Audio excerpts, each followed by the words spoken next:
Welcome to Kenton Teaches. Enjoy the video. You start by opening the YouTube video in a desktop browser because this method relies on the desktop player.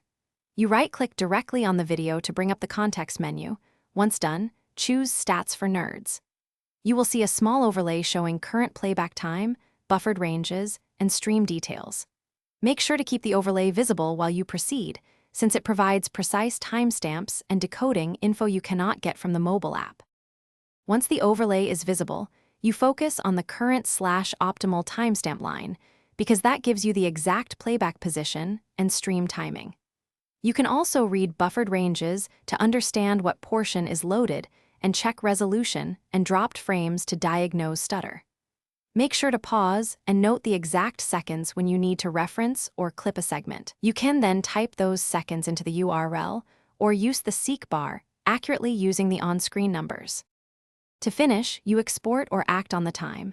Type the noted seconds into the URL as t=seconds or use the share start at feature with the precise seconds.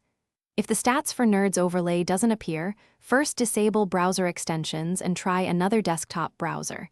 Make sure JavaScript is enabled.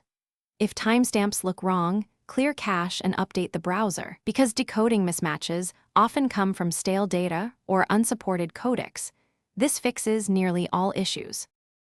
Thanks for watching. Please subscribe if this video was helpful.